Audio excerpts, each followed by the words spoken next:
It has a massive plot twist. Are you ready? The level of detail that you explain it in, it makes such sense that I don't think there's going to be a single person watching this that isn't thinking, oh yeah, I can see that. I was so stuck in such an unresourceful place, so helpless. I felt so powerless. And it was because I lacked knowledge. I lacked awareness. I was subconsciously punishing my body for causing me to feel feelings that I didn't understand and I didn't know how to deal with it. So many people want to do it all by themselves.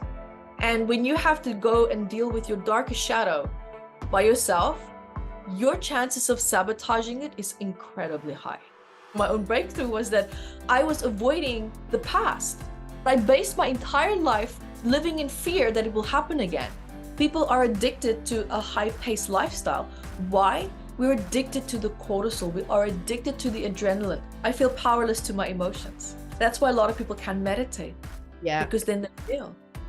Because when that chatter stops, when all the chaos stops, when all the drama stops, we can't feel. I didn't realize consciously that I was designing something that wouldn't make you relive trauma, but will, you don't need to know the root causes to heal. You know, fears, phobias, you know, emotional trauma, we work with pain, we work with addictions. I think is fundamentally different to so many different other techniques and so important.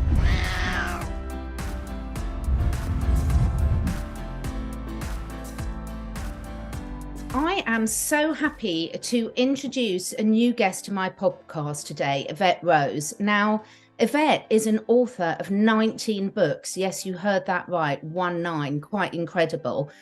She's a personal development speaker, event host, workshop facilitator, and she's dedicated her life to giving individuals all the help they need on their healing journeys.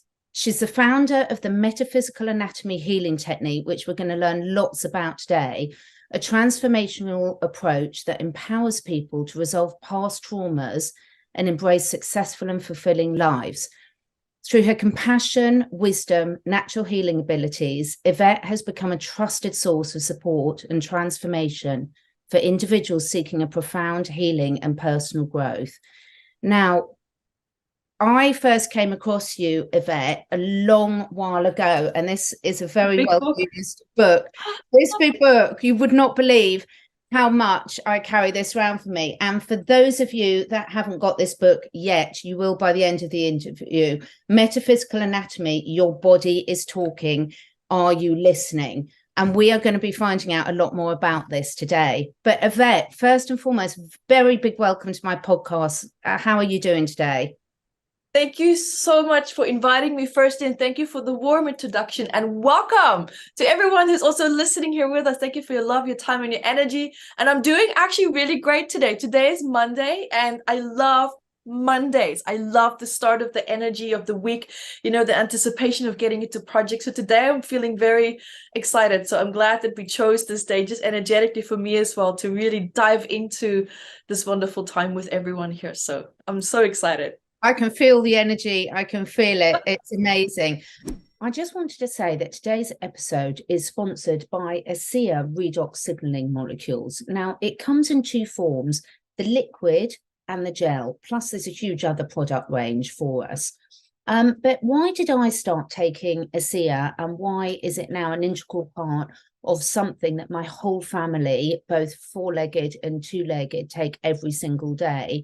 Plus also something that all the clients I work with, again, four-legged and two-legged, it's number one on my priority list. Well, part of what I do, what I'm passionate about, is understanding the challenges that are affecting each and every one of us in today's modern living. The more you know, the more sometimes you wish you didn't know, but the pollution in the air, in the water, in the food, the control of our minds, the propaganda. But one of the things that we can do is take back responsibility for our own health.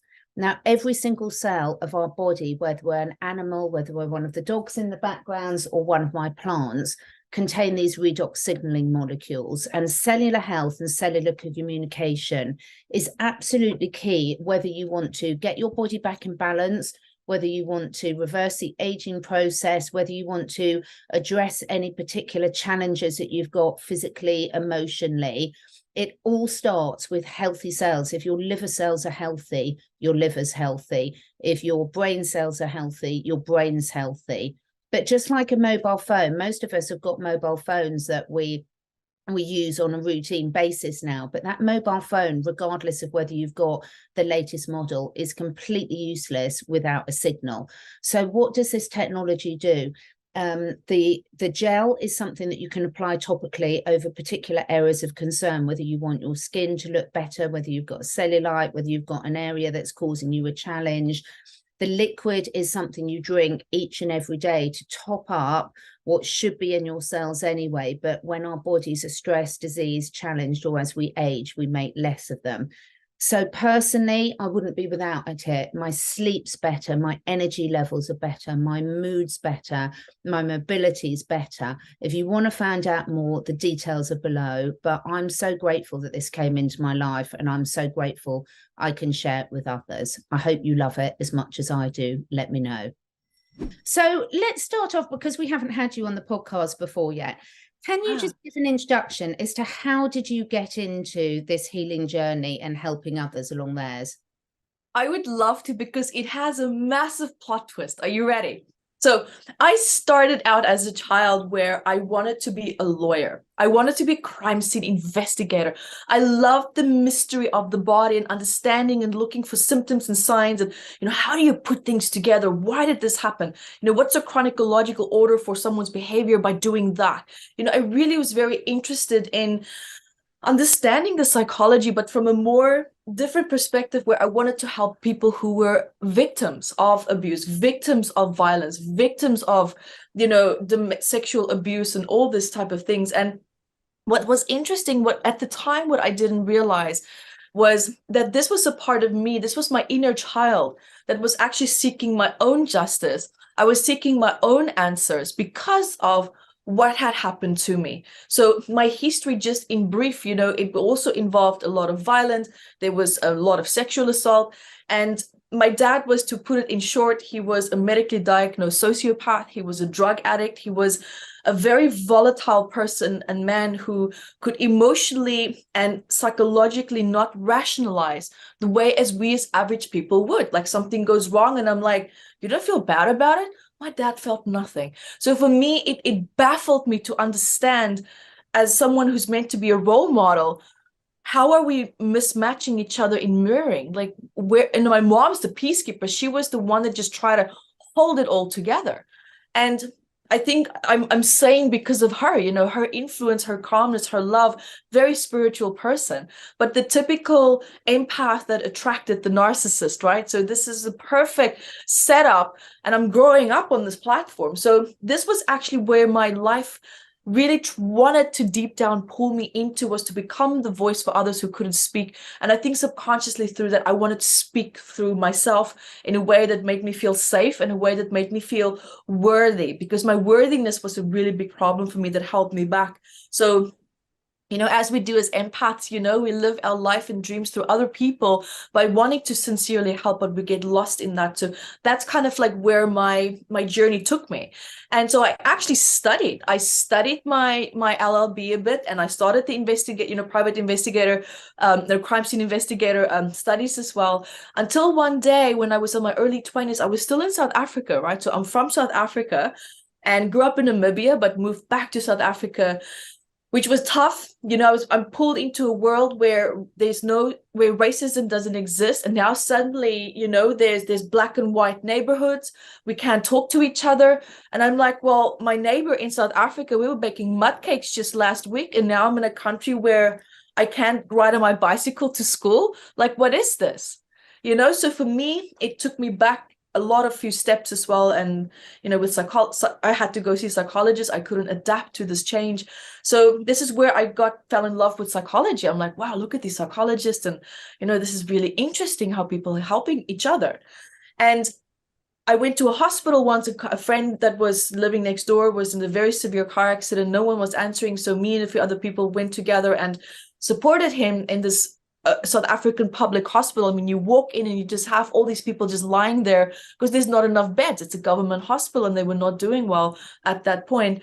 And someone just came in with an emergency patient with a wheelchair, just literally rolled in the wheelchair and said, puncture in the throat, help, need help now. And we're all standing in one room where 5 people are being treated by 2 doctors. And this wheelchair stopped right in front of me. And this guy looked at me and he rolled back and he was gone. Wow. And I sat there and it hit me. It hit me so hard. This is someone's son, husband. It ended up being, there was a dispute between the husband and the wife. She thought he was cheating, so she stabbed him with a wire in the neck, and it hit one of the main arteries. So you couldn't see the damage. The damage was internal. And I'm just like, this is what I would have to look at if I really want to become what I'm doing.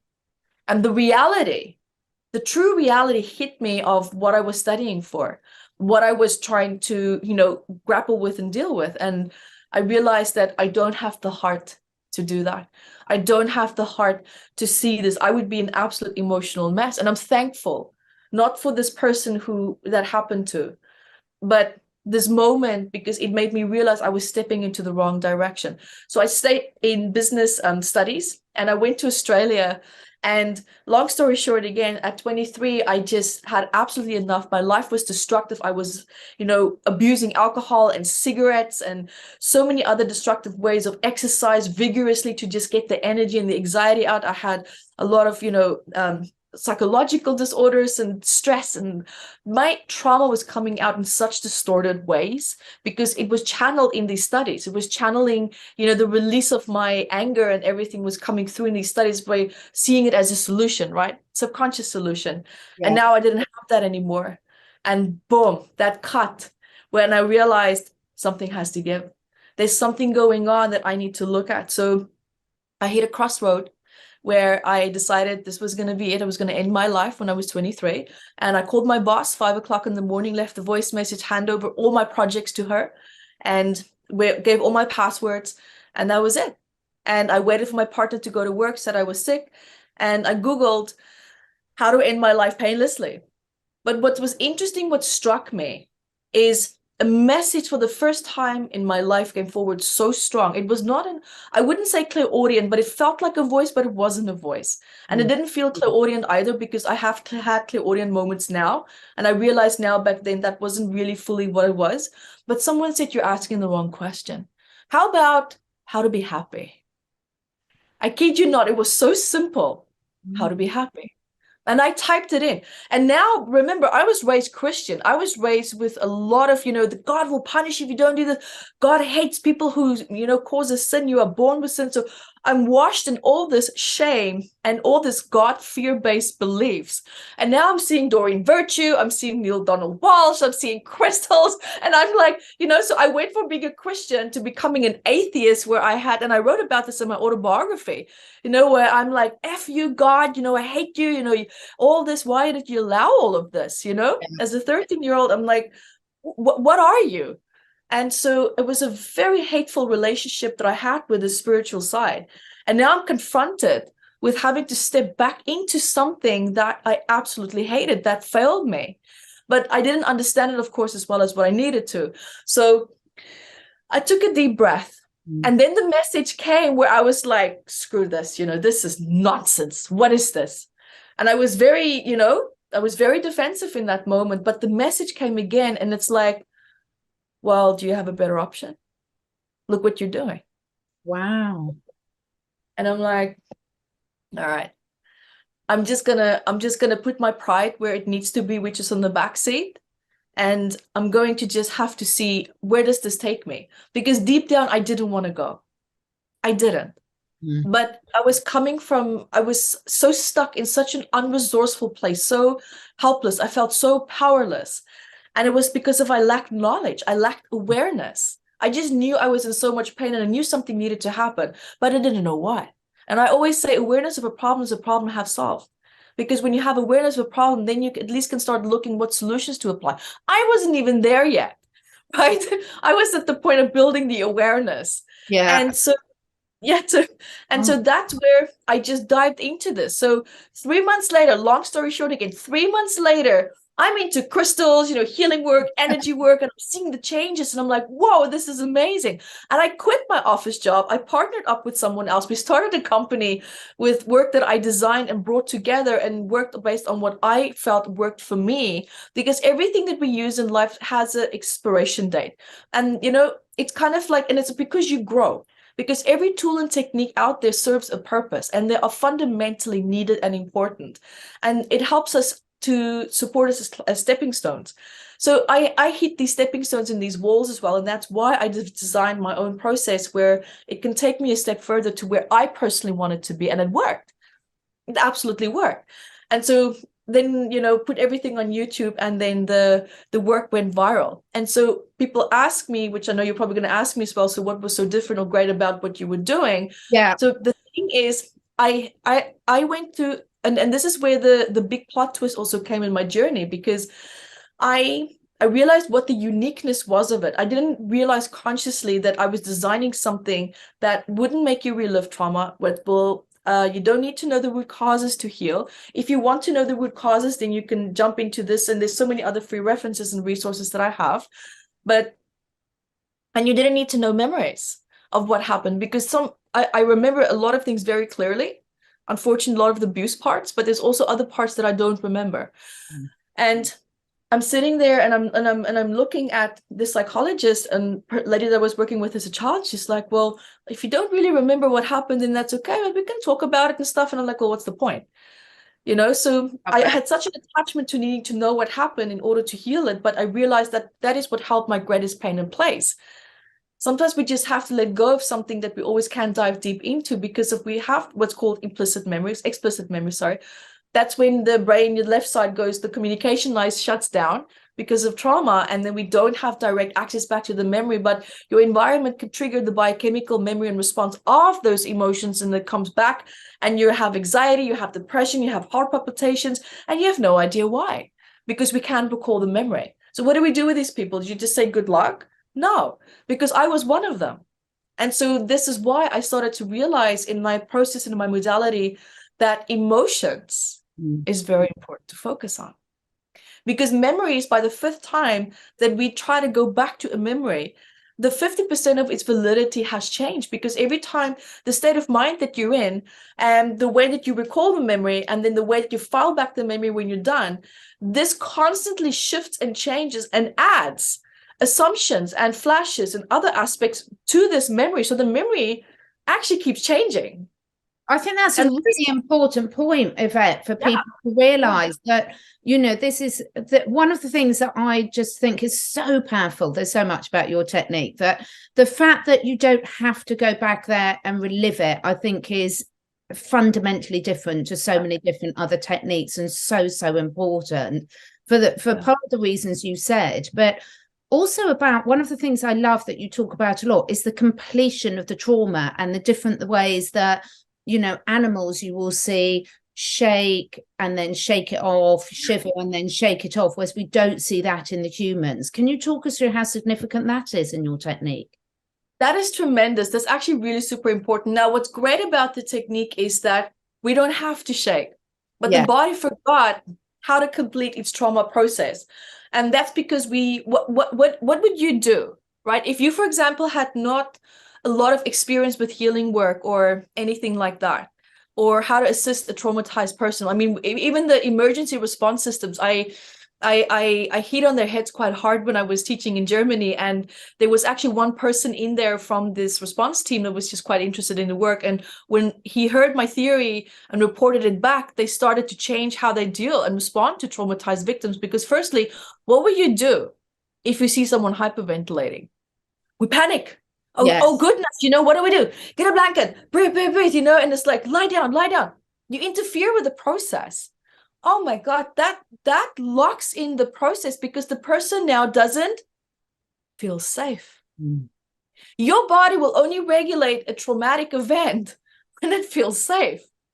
But it's how it reaches the point of safety that is fundamentally important. So if you want to be part of someone's solution, if someone hyperventilates, and I'm sure anyone that suffers from anxiety or panic attacks, which I did, and what I found works for me is if you put your shoulders back and you look up at the roof and you just open your mouth a little bit and breathe. Because what happens is when you hyperventilate, the body goes into a state of fake hypoxia. It thinks that it can't breathe. And when the body thinks that it can breathe, it gets stressed even more, because now it's faced with a threat that it doesn't like, because it's the body's sole job to keep you alive. If you can't breathe, you're going to die. And the body knows that. So now the body's going to go into even more hyperactive mode, trying to get you out of it. But if you just do a simple task like that, and the body can feel, oh, I'm breathing. Wait, I'm okay. There's someone next to me that is calm, that can give me calm advice, the compassionate witness, right? Dr. Robert Skyer and Dr. Robert Levine, they all talk about this, the compassionate witness. Listen to the word compassionate. Not freaking out, nut job, support system that's panicking there with you. Same with someone in a car accident or that just witnessed a severe accident. What do? It's very often that they start screaming or they start to shake. And what do the support people do? Oh, let's put a blanket over you. The body goes cold, and it's not because you're actually cold because of shock. The body's trying to induce the shake response so that the autonomic nervous system can shake, because that's how it regulates itself. But what do? We tranquilize, we put a blanket over. So we literally stop a natural healing response. And the moment when you interfere with the healing response, you have just added at least 10 to 15 years of psychological work for that person to get back to that trauma and to shift it.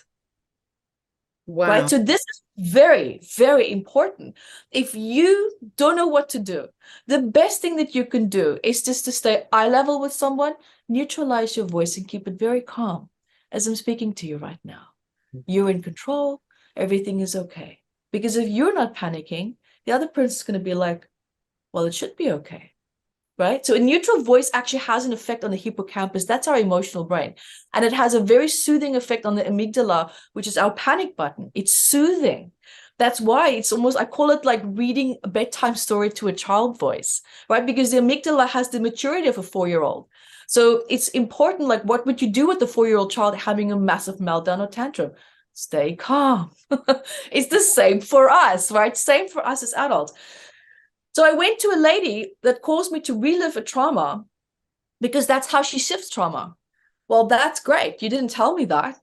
No one wants to relive sexual abuse, because that's what the session is about. And she had the same trauma. And when she saw my response, which was very severe, and I'm not going to go into it because this is not a trigger show, this is a healing show, but it was very bad. And she couldn't get me out of it because she was so triggered by seeing me. And here we're both triggered. And I called the taxi. I said, I need to go. And that's when I called a friend. And I said, here's my technique. Talk me through it right now, because I can't think straight. And she talked me through it, and 10 minutes later, I was regulated and I was back on track. Because the thing when we work with MAT is that we work with emotions. I don't care what the gory story is, because a lot of people don't want to go back to that, and that's okay. But what people can talk about is, how do you feel in relationship to that? Now we're getting to it. Because emotions are accurate. Emotions is what I would call the GPS of the soul. But we set up our lives to avoid emotions because we don't like to feel what we feel. We feel powerless in relation to what we're feeling. But what's frustrating for me is when I realized, my own breakthrough was that I was avoiding the past. That doesn't exist anymore.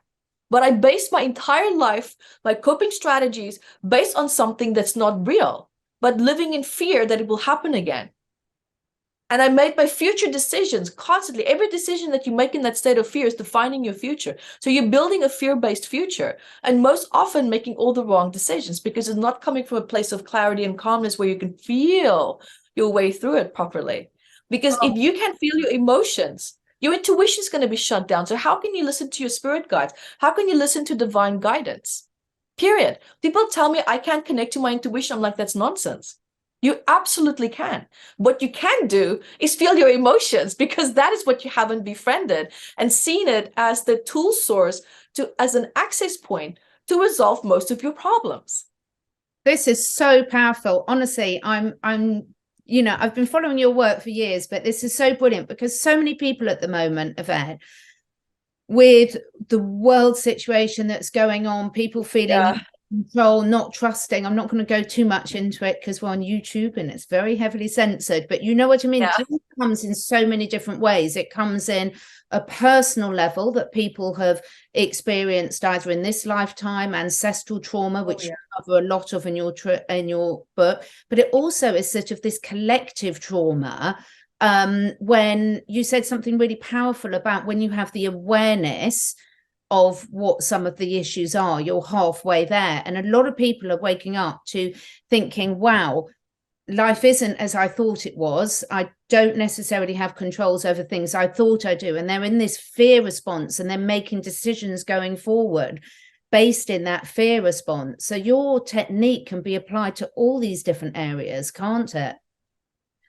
Absolutely. So we work with, fears, phobias, emotional trauma. We work with pain. We work with addictions. We even go as far back as to, hence why I actually wrote this book. My latest research is actually in this book, psychosomatics for children. It's another big book, as you can see. Yeah. And what happens is I know that we have a biological platform that's already laid out for us. I think over 400 predispositions and everything that's already laid out.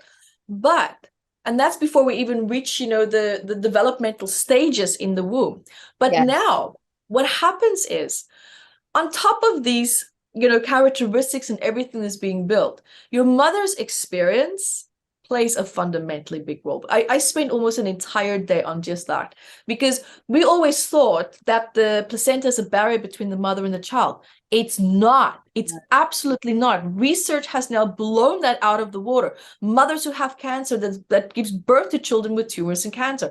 Like, if it really was a barrier, then why is this happening in the first place? And so what scientists found, what I found as well, was that when you look at the protein cells, which is part of a much bigger part of a cell, but when you look at the specific protein section, these cells are responsible for the health of the placenta. But these protein cells store and holds the mother's trauma. Wow. Did you know that? That is huge, because the placenta is what? It's the startup of your being. Yes. It's the startup of your being. And cortisol is poison. It's poisonous to a child, because what happens is, a certain amount of cortisol is healthy. It helps with growth and nerve factor, all these things. But an overproduction of it and staying it into long periods of time can actually damage the placenta. It can cause brain dysfunction in children with learning problems, lisping problems, organ failure problems. It can cause a lot of deformities psychologically and even physically. So when they say that a pregnant mother should relax, people don't take it as seriously as what they should. They don't seem to understand the impact of what can happen when the mother is pregnant. And I'm very conscious of that. I have my rituals of, cleansing and energy healing for this one. And also when I had Zaya, all these things, I'm very conscious of it, because the more conscious we are of it, the more awareness we have of it, the more we can take the right steps to start to improve this. But some people are like, well, I didn't have the awareness when I was pregnant. Can I still change it? Absolutely. Absolutely. And it's been shown in my research as well, again and again and again. When mothers work on the womb trauma that they had with their children, tremendous. And even the men, they can go back to the time when they were in their mother's womb and do the work and regulate things and differentiate between what my mom is feeling and what I'm feeling, her stress, her anxiety, her everything. So it's absolutely amazing how deep this can go. And then coming back to emotions, one more thing I want to add to this that's very important, but people don't look at, is our instinctive responses. That's one of the male culprits why we don't heal. Why? Remember, emotions and instincts fire together, and whatever in the body fires together is going to wire together, which means it formulates together as a memory, cognitively and throughout the cellular memory of the body, and also the muscles that's dedicated to our instinctive responses in our nervous system, that helps with communication. So when a subconscious memory is triggered, what is going to happen? Right? The memory is going to come up. You're going to feel all these emotions. So you have emotional responses and memories coming forward, whether you are aware of it or not. But you have instinctive responses being triggered as well. Yeah. Right? So now, and Yeah, so a lot of people just look at emotions. How do I feel? How do I feel? Well, I feel like hiding. Okay, well, let's work on that. Well, the body's gonna go like, well, no, I need to keep my hiding predisposition. Sorry. So the Yeah. body's gonna stop. It's gonna sabotage you. And then people wonder why they don't get better. There's a way to address the reptilian mind, right? This is our pure instinctive responses. Now, when you look at the back of your head, there's a knob. So when you look at that knob that's right below it, that's the start of the reptilian brain. Everyone is about amygdala. Well, that's great, but it's a later development in terms of how it plays a relationship and role with the hippocampus and how it formulates memories together as well. But when you look at the evolutionary process, it started way back before anything else started, right? So it's one of the most hardwired processes and mechanisms that we have in the body. So when you look at why don't I get better? Well, maybe we need to understand how are we addressing this part of you that's purely programmed to keep you alive. It's programmed to keep you alive. It doesn't care about falling in love. It doesn't care about money. It doesn't care about any of these things that we're trying to achieve in life. It just wants to stay alive. So if you're working on a trauma that is held in place because the body perceived a moment where you almost died, and now you're trying to resolve it, well, I'm sorry. I love a lot of things that are out there, but there's a lot of approaches that doesn't even touch on that. It doesn't touch it. So we might feel better in the moment, but it's not going to shift the actual trauma and allow this reptilian mind to understand and realize I failed to overcome this trauma in the past, but I can be okay now, right? So that's the difference between becoming resilient and becoming traumatized. Is when you actually found a solution for the traumatic situation in that moment or shortly after. Hence why if you had access to the right thoughts or emotions, or you had a compassionate witness support you through that, your chances of feeling resilient in that moment and overcoming it, and for a reptilian mind to feel actually more confident in relationship to that traumatic event, is higher than someone who felt like they completely collapsed. And people who struggle with the freeze response tend to struggle a lot more with that as well, right? Because it's like you just freeze. There's no looking for resources or anything, or trusting the support that might be there with you, or a compassionate witness, of course, would have a much higher chance. So when you are a parent and your child runs to you, you're the compassionate witness. So that's, it just gives you a really beautiful example of how it can help a child, and how being a compassionate witness can help a person to regulate themselves. But so now coming back to instinctive responses, this reptilian mind needs to understand that it's safe to let go of this.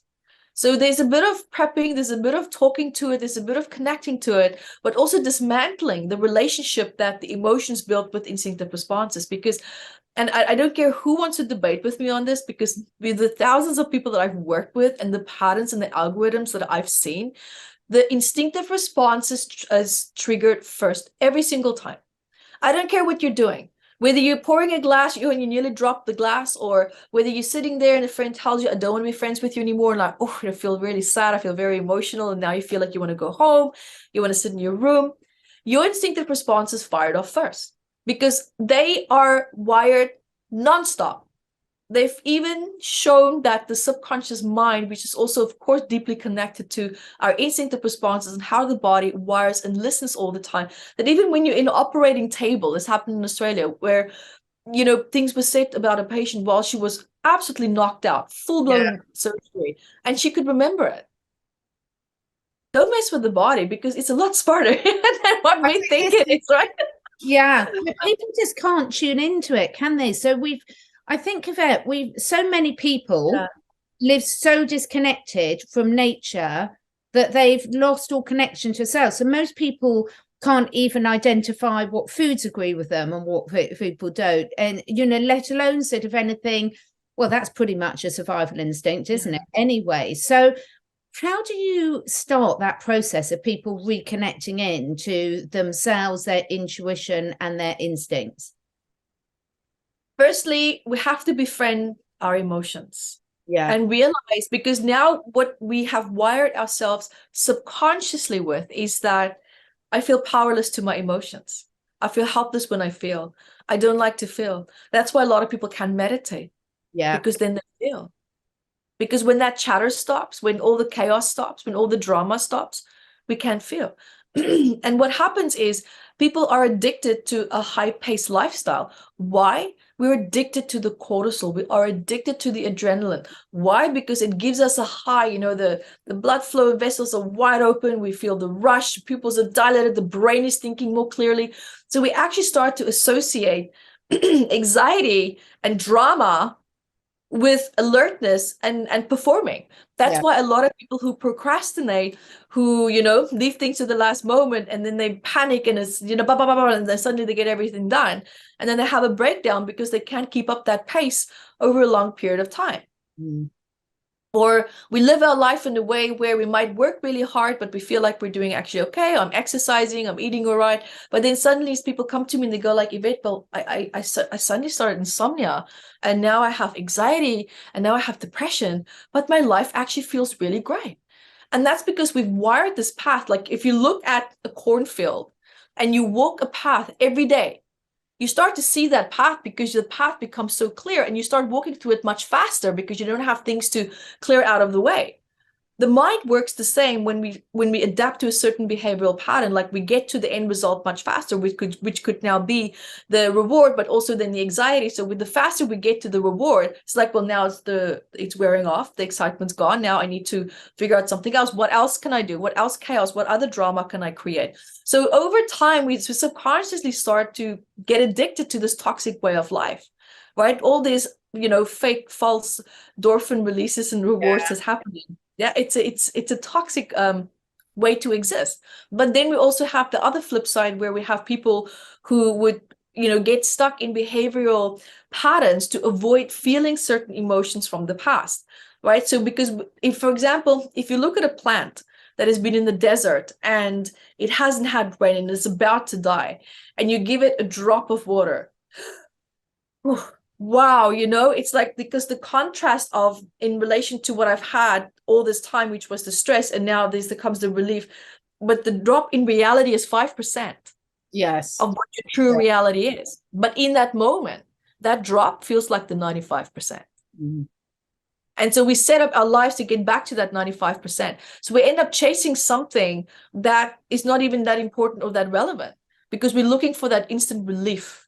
And that's how we get addicted to that. And then we, once the addiction is set in and the pathways are set in, it's much harder to break that. So we're dealing with conscious and subconscious addictions to either emotions, food, lifestyles, coping mechanisms, and brain chemistry. So we're sitting with a lot of this drama right now. And because of the complex frontal cortex that we have, because of the hippocampus and how everything is wired together, we can rationalize our way into knowing how something is unhealthy for us, but we can rationalize why it is good in that moment, right? So we're not as primal as what we used to be, where we can go like, well, that's stupid, I'm going to go back to where I was. It's almost like the complexity of what we have right now, as great as it is, as amazing as it is for our breakthroughs, which often is actually now becoming to our detrimental with all this AI stuff that's going on.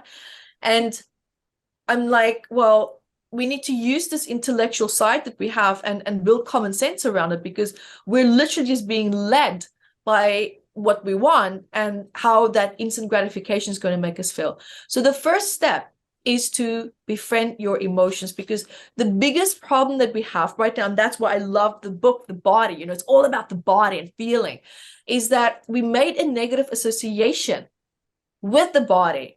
Because when you feel trauma, how do you feel? It's terrible. It's not a good feeling. And especially it's a terrible feeling when you can't overcome the traumatic event. So now what do we do? Oh, this body is terrible. It's bad. You know what I did? I abused the hell out of my body. I had bulimia. I had anorexia. I was exercising because I was looking for that relief, to the point where the doctor said, your muscles are falling apart, Evette. Your tissue is deteriorating. You need to stop. Right. So, and I didn't stop. I didn't care. I'm just like, I just want to get out of these feelings.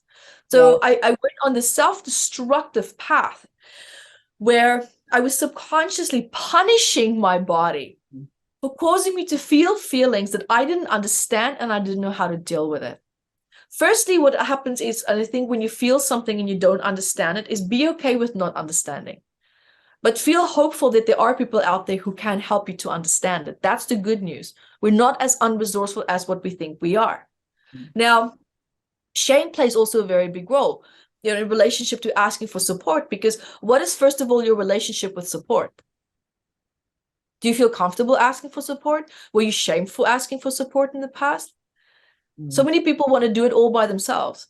And when you have to go and deal with your darkest shadow by yourself, your chances of sabotaging it is incredibly high. Yeah. It's very high. We sometimes need that compassionate witness that can help us. But meditation also, firstly, is a wonderful source to help yourself. And that's why I had to learn how to meditate. And it took me quite a while. I hated meditating.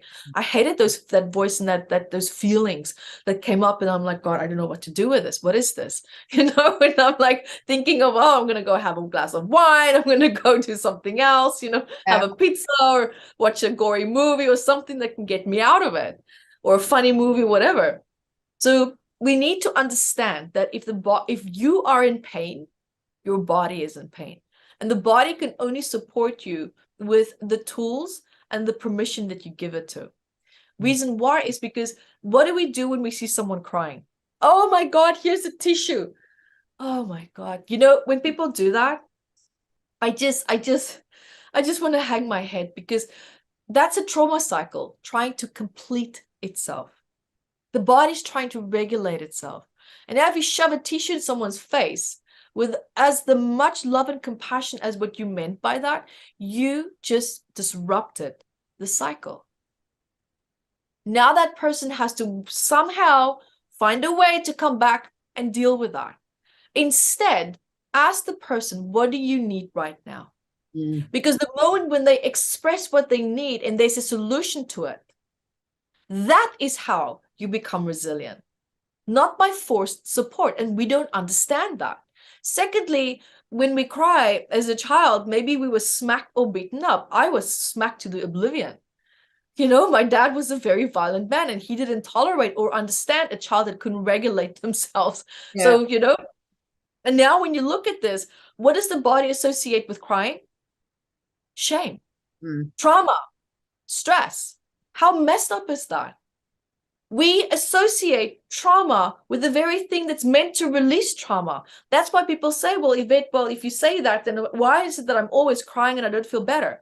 I'm like, well, do you feel safe crying? No. I'm like, well, there's your problem. There is your problem. You cry, but you still feel shame and stress, and the body can't regulate itself because it has all these blocks that it can't get through. Hyperventilating is another point. It's a trauma cycle completing. Shaking is a trauma cycle completing. But look how we respond to these natural cycles actually completing themselves. The body doesn't feel safe. It's interrupted. Oh, I'm doing something that's meant to release. Oh, you're saying it's wrong. Oh, okay. Oh, shit. What am I supposed to do now? Shut down. And it stops. So what happens? The adrenaline, the cortisol, the memories, everything becomes boom. Locked into the cells, locked into the muscle memory. And where does the cortisol in the body go now? Where? Crying helps to release all the pathways for releasing it. Yeah, it's just incredible. It's so, so many people have heard of, Louise Hay's emotional links to disease and things like this, but the level of detail that you explain it in, it makes such sense that I don't think there's going to be a single person watching this that isn't thinking, oh yeah, I can see that. I mean, do you find most people come to you because they've got a serious health issue to address or a serious trauma that's, they can't move past? That's a great question. I have all sorts of people coming. People with abundance blocks, people with business blocks, success, fears, childhood trauma, anything from, severe abuse to, emotional neglect abuse, or people that are just stuck with depression or anxiety. All of them, with ailments, with pain, addictions. So yeah, we do our best to tackle as much as we can, but also to remember that what's most important is to keep the focus on your quality of life. Because if your quality of life is healthy and good, and your mental health is doing well, the body over time will regulate itself. Yeah. People don't understand that. Wow, well, but you didn't fix my stage 4 cancer. And I'm like, well, we need to look at how you got there. Because people with that condition, as an example, they're normally the happiest people. You always think, well, why is it happening to that person out of everyone that I can think of? And that's because they're not worthy of claiming their happiness. Yeah. Right? So if your quality of life and your truest expression of claiming your happiness and feeling worthy of that happiness is not fully in line with the life that you're living, well, the problem is going to stay stuck. That needs to be overcome. That needs to be addressed. When you look at arthritis, always feeling like you have to pick between two sides, and always feeling like the ham in the middle of the sandwich, trying to be the peacekeeper of everything. Well, screw it. Let people fight their battles. Why are you getting involved? It's not your life contract. Get your boundaries in line, get your self-worth in line, and your focus needs to come back to you. How can you heal if your focus is not with you? That's why empaths, they struggle with boundaries. They struggle with feeling people's feelings, and their life is a living misery. It's horrible. It's absolutely horrible. I used to be an empath. I'm retired from that now because I have boundaries. But people don't realize that our psychological boundaries projects and translates into our energetic boundaries as well. Yes. Right? Yeah. You can read as much as you want about boundaries, but if you don't believe in that boundary, and if you don't practice it and express it with neutralness and feeling worthy of it, it's not going to express in your energetic field. And anyone listening right now, I know that you have met someone where you speak to them and you just know what you can and cannot say. You just know, I'm not going to ask this question. I really want to ask this, but I'm not going to ask it. You can just feel the barriers in a very polite way, but you can feel it. And you're almost guided by what you're sensing. This is a great example of someone who has a firm and healthy grip on their boundaries. I think it's such a massive, my brain's just ticking over all of this information, because you can pull so many examples of everyday lives and what people are going through, and there's a lot of projection at the moment. Do you want to give you an Evette example? Do you want to give you like a proper MIT example? Okay, great. So let's go back to people who are empaths, right? So this is the best example because I relate to it really well, because I used to be very much an empath. I would see someone, and I'm sure all of you have had this. You see someone sitting there, their back is facing you, you can't see their face, but you just feel, ooh. Yeah. You feel heavy, you feel sad, you feel depressed, you feel a little bit just something is not right. Maybe you start feeling anxious or depressed. Now, what you most cases are picking up on, and because your boundaries, your space is in everyone else's space, and not deliberately, it's because we sense. We're always caring, we're always sensing, we're always feeling what is going on. And empaths tend to also have a lot of their boundaries overstepped. So there's a mismatch in relationship to where does people's boundaries stop and start. Now, you can sense that and you can feel that, but there's nothing validating it to you. So how are you feeling it? This is now where the quantum field comes in, and our electromagnetic fields communicating from our side to that person, because it's sensing. We don't realize it, but subconsciously we're always sensing what is going on. What are you doing? What? Because if our boundaries are poor, we're going to subconsciously be in a state of defense all the time. Yeah. That's why empaths are also tired. That's why your adrenals are so tired. They just want to curl up into a pink blanket and just rest, and fatigue and immune problems. And that's why we have gut health issues. That's now why we have autoimmune issues. Like, we don't see how something so tiny can spiral, right? So now what happens is also we feed that information back to us through our nerve receptors, through our neurotransmitters in the synapses as well, that's moving back and forth, because they generate the electromagnetic field, which is needed to be able to intuitively communicate, right? That's why you can communicate with a piece of metal, but there's not a lot of, you can ask it specific questions maybe, but it's not going to give you intelligent information in terms of your future, right? Because there's no electrical feedback that's strong enough coming back to communicate with your electrical field. And so now when you look at that person and they feel bad, your information is communicating back and forth, because electromagnetic fields have the capacity to manipulate and change atoms. Now, anyone who's a quantum physicist, just take a deep breath, because I'm not going to even touch on it. I'm not going to touch it. But in a very complex world, there's a way where these electromagnetic fields transmits your thoughts and feelings and what you're looking for, and it's reading back that person's emotions and whatever it is, that's going on in their mind and heart back to this field into your atoms. And through these senses, we read that information by bringing up certain emotions, feelings, and thoughts and flashes so that we can relate to what we're feeling. That's how our intuition works, right? So because empaths can feel so well, they are excellent readers. They are excellent psychics. They can feel. They are brilliant with it. That's why they say sometimes the most traumatized people are the best psychics. And it's actually true, Yeah, and I don't mean it in a bad way. It's just that the emotions, they're actually pretty good with it.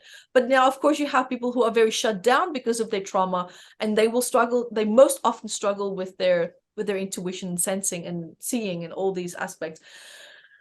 And so, because of this boundary overlap, that's not so strong, we tend to take on what they're feeling, right? We tend to take on what they're feeling. So their memories coming into our field changes our atoms, and we're reading that information.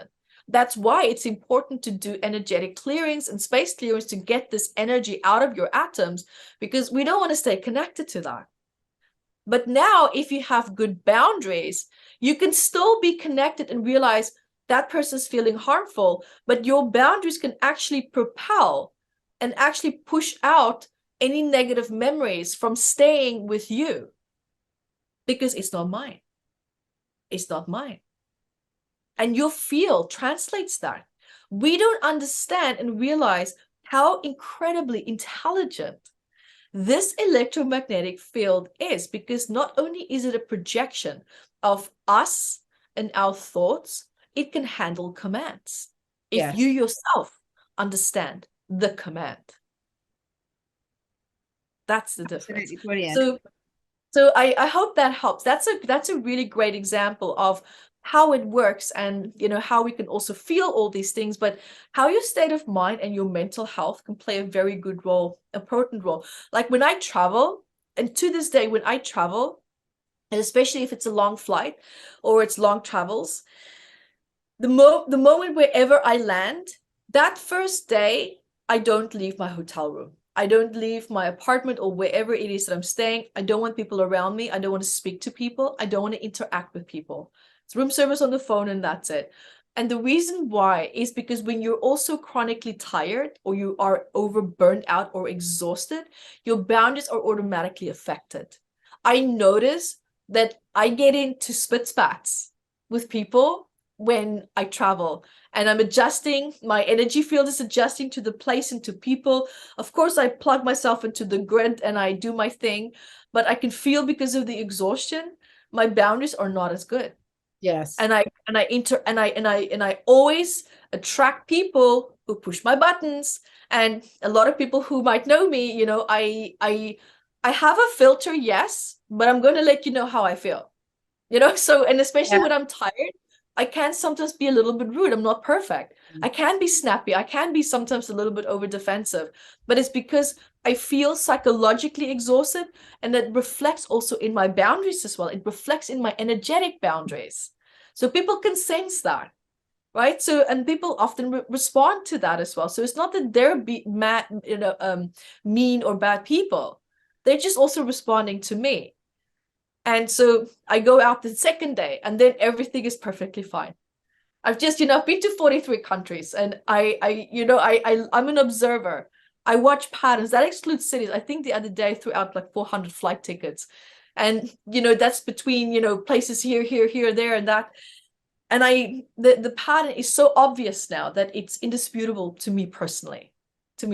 So just something that I want to share to give you as an example also, that if you're tired, it adds to it. It just makes it worse. When you're tired, it's going to really show up the areas where you need to sort of do the work more.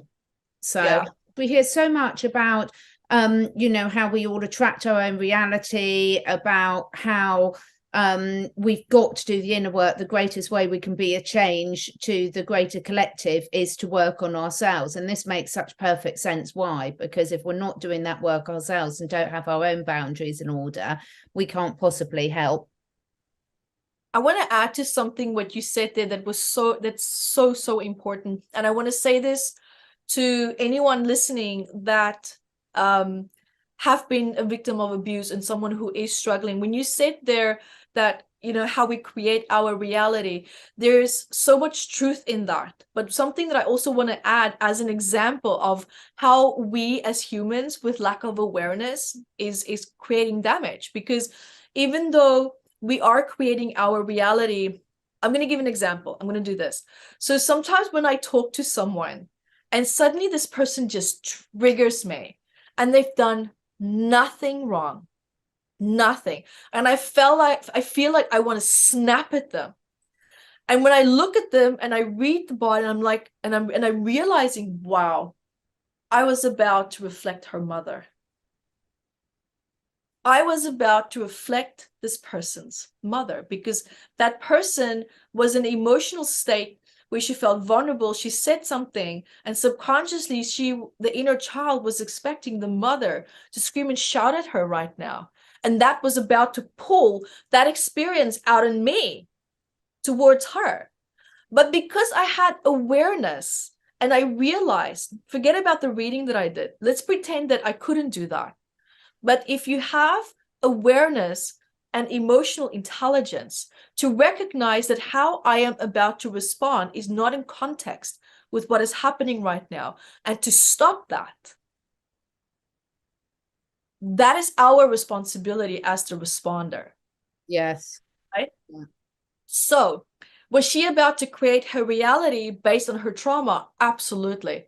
But did I stop it in its tracks? Yes.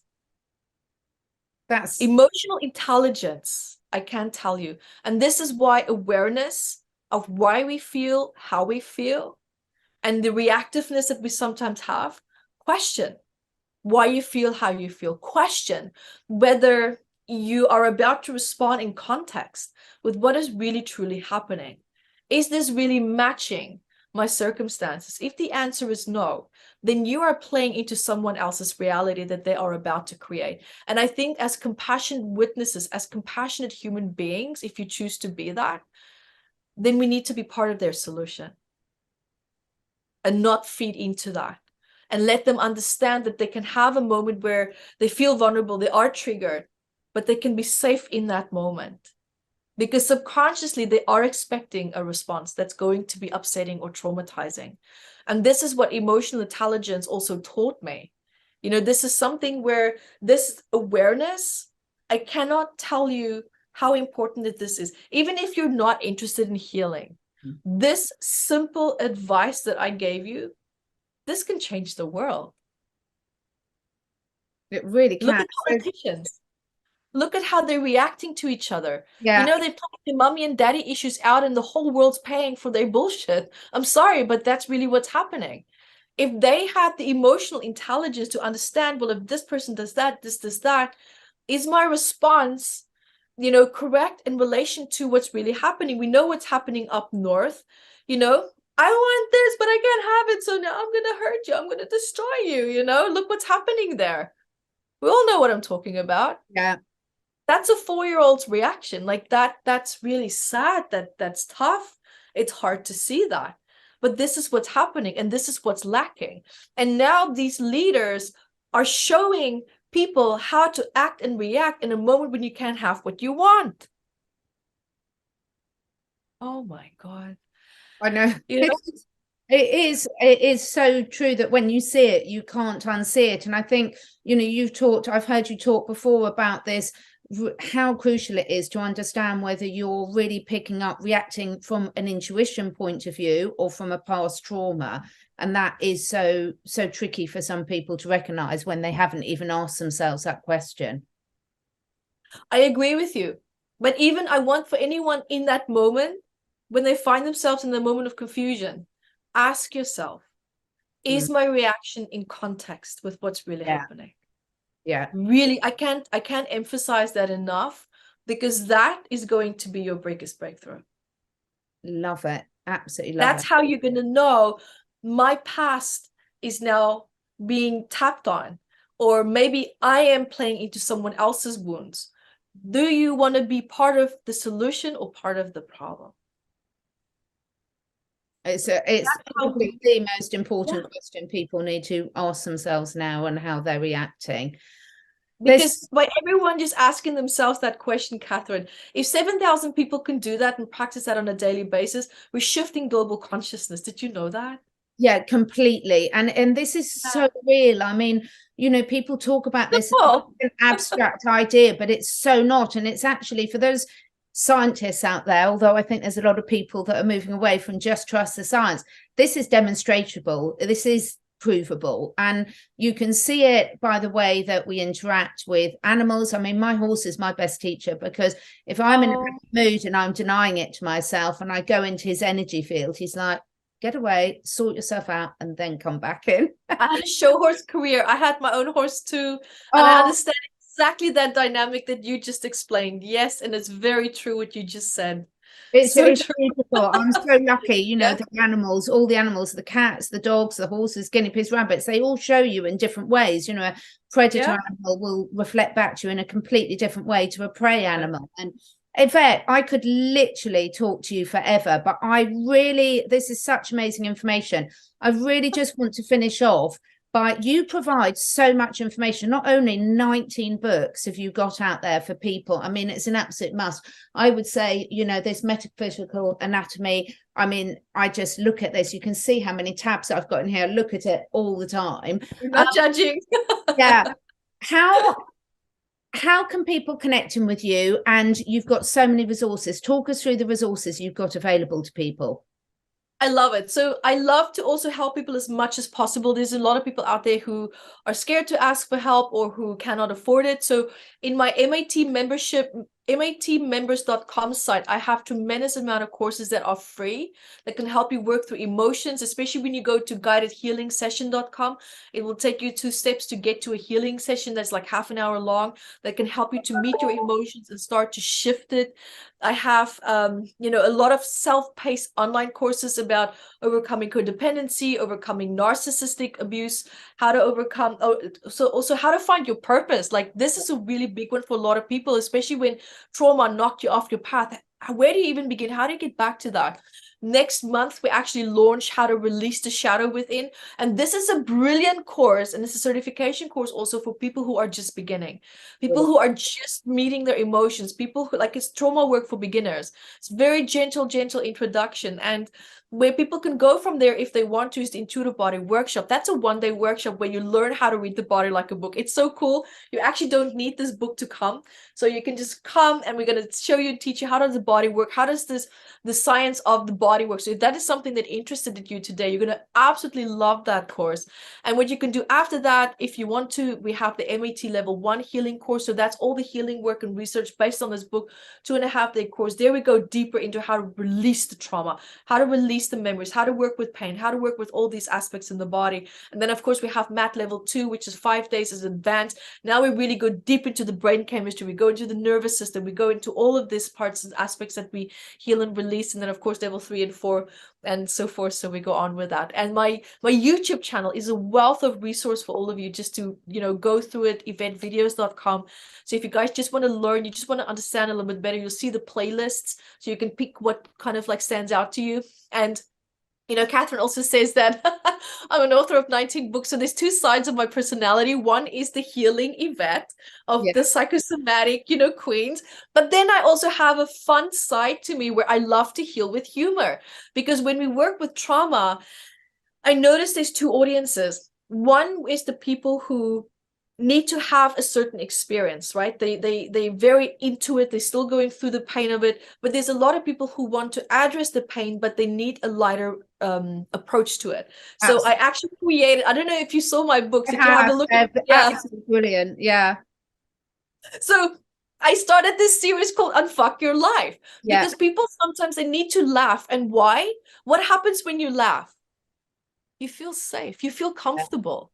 Now you're in a really good state to start to look at these deep things. So I talked about, you know, depression, anxiety, heartbreak, and all these books are snippets of what actually happened to me in my life. So I'm applying my lowest, darkest moments but I weave wording and approaches to it. And you get a glimpse actually of my psychology. You get a glimpse of how I see the world. That is how I see the world. And it's from a funny perspective, but also, honoring and respecting the seriousness of it. So when you are in a fun state, it's easier to digest the heavy stuff. And that's why I wrote that. So for anyone that feels I prefer to have the lighter side and digest the heaviness with that, perfect. That is for you. Anyone else that would like to just, I need to have this in my way where, things are not, set in a certain way, that's perfect too. I have those resources for you as well. And that is my, these books as well, including volume 3, which is the Metaphysical Anatomy Technique. If you want to read more about, the stories, and my life is also included in that. So I love to help as many people as I possibly can. People like, well, what's your brand? My brand is to support as many people and be of service to many people who are stuck in pain, right? So, and that's why I branched out. And last year, I believe it or not, Catherine, I had a meltdown. I had a complete meltdown because I was so scared to launch this product line because it's not my brand. It's an offshoot of what I'm doing. MA, psychosomatics, I will always do this. This is my main, this is Evette. Yeah. That and Fuck Your Life series is just a side to me that needed to be expressed. And my guides are like, Evette, you do courses about authenticity, but you're not. Yeah. And it was so in my face. And I'm like, wow, if you can't be who you are and have courage and self-worth in that, what are you showing other people?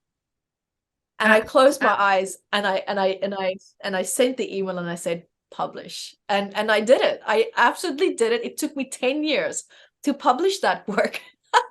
10 years. I absolutely love it. All of Evette's links will be below. There's so much there. I promise you, there's literally something for everyone. Your Instagram is also really, really good as well. So every way that you can connect with it, Evette. And my call to action is something that you sort of said, everyone asking themselves, do you want to be part of the solution? And if you do want to be part of the solution, take a step today, whichever resonates you from all the resources that Evette shared with you. I cannot thank you enough for this, Evette. Absolutely brilliant. Thank you so much for being with us today. Any final words you want to leave anyone with? Just be the light that you are. Remember that light and just be it. I love it. Thank you so much. Let us know your comments below. Let us know your questions below, and we will be keeping an eye on them. And I will hopefully be persuading Evette to come back for a part 2 because we've got a lot to cover.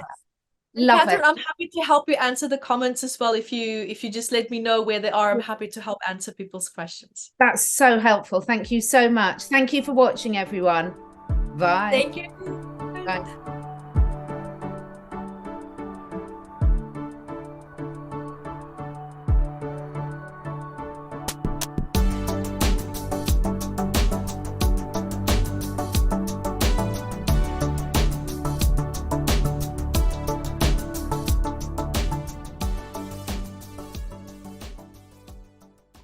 Thank you so much for taking the time to listen. And if you feel inspired, please do share with your friends and family. My goal is to inspire as many people as I can to live their best lives, to stay curious and to raise their consciousness and that of the collective. So to do this, I need to reach as many people as possible, and this needs your help. If you feel drawn, would you be willing to share your favourite episode with 5 different people? This helps us spread the word and also helps me encourage some exciting new guests to take part in this podcast. If you feel drawn to do that, I will be very, very grateful. All the links and discount codes where applicable for all the products that I support are on my 2 websites, catherineedwards.life and catherineedwardsacademy.com. All of the products are personally tried and tested by me, my family, and my clients. And finally, please do press the follow or subscribe button, depending which platform you're listening on. And above all, stay curious and stay free.